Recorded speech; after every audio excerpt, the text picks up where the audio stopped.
हरे कृष्ण महामंत्र ये प्रतिदिन प्रार्थना है भगवान से, जो हम प्रतिदिन करते हैं भगवान का नाम लेकर। हरे कृष्ण कृष्ण कृष्ण हरे हरे, हरे राम राम राम हरे हरे। भगवान की सेवा में नियुक्त होने के लिए तो नाम के अर्थों में हम मेडिटेट कर रहे थे। हमने हरे कृष्ण कृष्ण कृष्ण भगवान के इन नामों का अर्थ समझने का प्रयास किया था श्रील भक्ति विनोद ठाकुर जी के द्वारा दिए गए अनुवाद से। तो आज हम चर्चा करेंगे हरे हरे। तो यहाँ पर श्रील भक्ति विनोद ठाकुर जी मीनिंग बताते हैं। निज सेवा योगमम माम कुरु। भगवान की जो निज सेवा है उसमें मुझे नियुक्त कीजिए। ये हरे कृष्ण महामंत्र भगवान से प्रार्थना है, श्रीमती राधा रानी से, कि मुझे कृपया करके अपनी सेवा में नियुक्त कीजिए। मुख्य सार रूप में यही है, लेकिन श्रील भक्ति विनोद ठाकुर जी हमें मेडिटेट करने के लिए, चिंतन करने के लिए और अपनी चेतना को शुद्ध करने के लिए, भक्ति भाव जागृत करने के लिए ये पूरे मीनिंग बता रहे हैं। श्रील प्रभुपाद जी ने बहुत डिटेल में पढ़ दिया है। तो दोनों का अर्थ सेम ही है। उद्देश्य यह है कि भगवान की सेवा में नियुक्त हो। श्रील भक्ति विनोद ठाकुर जी बोलते हैं, निज सेवा योगमम माम कुरु। कृपया करके मुझे अपनी सेवा करने के लिए क्या बना दीजिए, योग्य बना दीजिए। तो भगवान की सेवा करने की योग्यता हमारी अभी कोई भी नहीं है। हमारी योग्यता नहीं है कि हम भगवान की सेवा कर सकें। शुद्ध चेतना से शुद्ध सत्व में स्थित होकर ही भगवान की सेवा की जा सकती है। तो हम प्रतिदिन जो भी सेवा करते हैं वो सेवा गुरुजन करते हैं, गुरु महाराज करते हैं। जो दीक्षा गुरु है वो सेवा को करते हैं और हम उनको असिस्ट करते हैं। तो जो भी हम सेवा करते हैं तो हमें किस प्रकार से देखना चाहिए कि हम अपने गुरु महाराज को असिस्ट कर रहे हैं सेवाओं में। सेवा कौन कर रहे हैं? गुरुदेव कर रहे हैं और हम उनको असिस्ट कर रहे हैं। जो वृंदावन है, गोलोक वृंदावन धाम है, ये अष्ट कमल की पंखुड़ियों के समान ऐसे बना हुआ है। उसमें बीच में रत्न वेदी में जो है विराजमान है श्री श्री राधा कृष्ण। और ऐसे बताते हैं कि लेफ्ट हैंड में जो है गुरुदेव स्थित है। जब वृंदावन का चिंतन करते हैं, शास्त्रों में वर्णन आता है, तो गुरुदेव का किस प्रकार से चिंतन करना चाहिए कि वृंदावन जो है उसमें अष्ट कमल के बीच में रत्न वेदी पे श्री श्री राधा कृष्ण विराजमान है और उनके दाहिनी ओर गुरुदेव विराजमान है। तो हमें किस प्रकार से करनी चाहिए, चिंतन करना चाहिए सेवा से संबंधित, कि हम अपने गुरुदेव को असिस्ट कर रहे हैं। Although we are not qualified, हम इतने, हमारे अंदर इतनी भी योग्यता नहीं है कि हम अपने गुरुदेव को, अपने गुरु महाराज को जो है असिस्ट कर सके। क्यों? क्योंकि वहां तो केवल स्थान है जो शुद्ध सत्य में है, जिनके हृदय में कोई भी अनर्थ नहीं है, उनके लिए स्थान है। लेकिन बड़ी कृपा हुई चैतन्य महाप्रभु की, हमारे आचार्यों की, श्रील प्रभुपाद जी की, गुरु महाराज की, दीक्षा गुरु, जितने भी समस्त गुरु वृंद हैं, उनकी कृपा से क्वालिफाई ना होते हुए भी हमें योग्यता प्रदान करने के लिए और योग्य ना होते हुए भी सेवा करने का या असिस्ट करने का अधिकार उन्होंने दिया।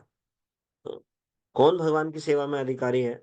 बस इस बात को देखकर वो अधिकार देते हैं। श्रीमद् भागवतम के 11वें स्कंद के 20वें अध्याय के 8वें श्लोक में आता है, यदिच्छया मत कथा दो जात श्रद्धास्तु या पुमान। जिसकी भगवान की कथाओं में श्रद्धा उत्पन्न है वो क्वालिफाई है। भगवान के यश को सुनने में क्या है, बहुत अत्यंत श्रद्धा है।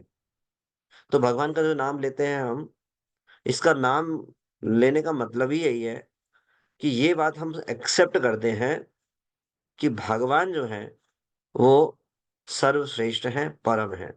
जब कोई किसी के नाम को लेता है, श्रेष्ठता उसकी स्वीकार करता है तभी तो नाम लेता है, नहीं तो क्यों नाम लेगा? तो भगवान श्रेष्ठ हैं, तो इस बात को हम स्वीकार करते हैं। तो गुरुदेव जो हैं, हरे कृष्ण महामंत्र में दीक्षा देते हैं और जीवात्मा को ये योग्यता प्रदान करते हैं भगवान की सेवा करने की, अदरवाइज योग्य नहीं है। सबसे पहले पहले क्वालिफिकेशन क्या देखी जाती है? ये देखी जाती है कि भगवान के प्रति श्रद्धा है, कथाओं के प्रति श्रद्धा है नहीं है। तो यदि है, तो गुरुदेव उसको सेवा में एंगेज कर देते हैं, चाहे हरे कृष्ण महामंत्र ना भी कर रहा हो तो भी एंगेज कर देते हैं। इतने कृपालु हैं गुरुदेव। और हरे कृष्ण महामंत्र में दीक्षा देकर उसको क्वालिफाई कर देते हैं, भगवत धाम जाने के लिए उसको योग्य बनाते हैं, एडमिशन देते हैं और उसको योग्य भी बनाते हैं। तो हमारे ऊपर ये सारी कृपा हो गई है। अब विचार करें, हो गई ना ये कृपा?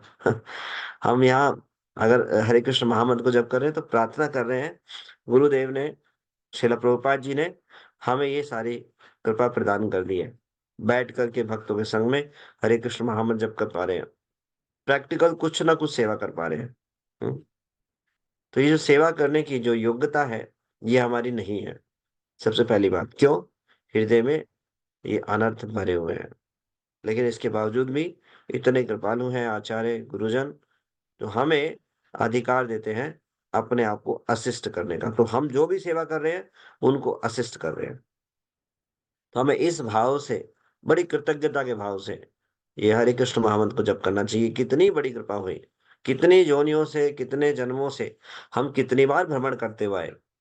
इस बार फिर अवसर मिला और हमें आश्रय मिला। ये आश्रय को कभी भी जीवन में छोड़ेंगे नहीं। नाम का आश्रय लेना, भगवान की सेवा का आश्रय लेना, गुरुजनों का आश्रय लेना, वैष्णवों का आश्रय लेना, ये बहुत जरूरी है। आश्रय के बिना कुछ नहीं होने वाला। कोई बोले मैं तो नाम का आश्रय लिया हूं, बाकी मुझे किसी भी आश्रय की आवश्यकता नहीं है, नाम भजन होगा नहीं। नाम भजन हो ही सकता है जब हम परंपरा का आश्रय लें। जब भक्ति में हम शुरुआत में आते हैं तो हम अपराध युक्त नाम लेते हैं, 10 नाम अपराध करते हैं। क्यों? पूर्ण रूप से सभी के प्रति श्रद्धा नहीं है, थोड़ी श्रद्धा है, लेकिन पूर्ण रूप से श्रद्धा नहीं है। भगवान के प्रति श्रद्धा है, ये कनिष्ठ वैष्णव के लक्षण है, मैं और मेरा भगवान। तो भगवान के प्रति श्रद्धा होती है और साथ ही साथ कुछ आचार्यों के प्रति भी श्रद्धा होती है, और जिसके कारण हम आचार्यों के प्रति अपराध नहीं करते। इसीलिए अपराध करते हुए भी हमारे भजन में हमारी प्रगति हो पाती है। नहीं तो आप नाम अपराध लेकर के भक्ति में कैसे प्रगति होगी? नाम लेंगे और अपराध करेंगे, कोई कैसे प्रगति होगी? क्यों? भगवान देखते हैं जीव की स्थिति को, इसके अंदर उतनी श्रद्धा नहीं है, न वैष्णवों के जो नहीं, न गुरु के प्रति। तो चलो आचार्यों के प्रति है, तो अभी ये उस श्रद्धा के कारण, आचार्यों के प्रति श्रद्धा है, भगवान के प्रति श्रद्धा है, इस श्रद्धा के कारण वो सुनेगा, श्रवण करेगा। श्रवण करेगा तो उसको समझ में आएगा। हम्म। तो फिर श्रद्धा आती है। जब श्रद्धा आती है तो आचार्य के प्रति श्रद्धा केवल आचार्य के प्रति नहीं रहती, फिर गुरुजनों के प्रति भी हो जाती है, और फिर वो श्रद्धा वैष्णव जनों के प्रति हो जाती है। ये द्वार हैं सारे शुद्ध नाम के। यदि हम वैष्णवों के प्रति श्रद्धा ना रखें, शिक्षा गुरु दीक्षा गुरु के प्रति श्रद्धा ना रखें, केवल आचार्य के प्रति श्रद्धा रखें। कुछ लोग भक्ति में आ जाते हैं, सालों सालों हो जाते हैं, लेकिन फिर भी ये भाव रहता है। हम्म। क्या रहता है? केवल श्रील प्रभुपाद। तो ये रीतिवाद है, इससे प्रगति नहीं हो सकती।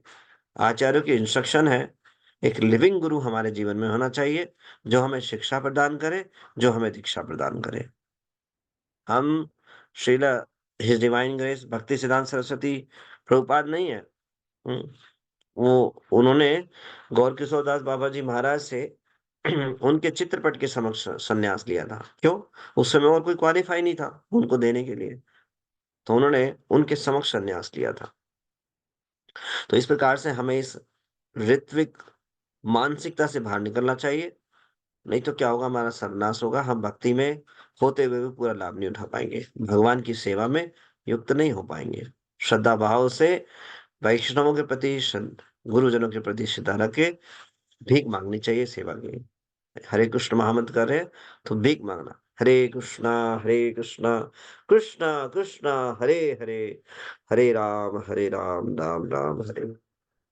श्रील भक्ति विनोद ठाकुर जी अगले हरे शब्द का, नाम का भगवान का अर्थ देते हैं। सा से स्वसेवा सेवम आदेशा, अपनी सेवा को करने का मुझे आदेश दीजिए।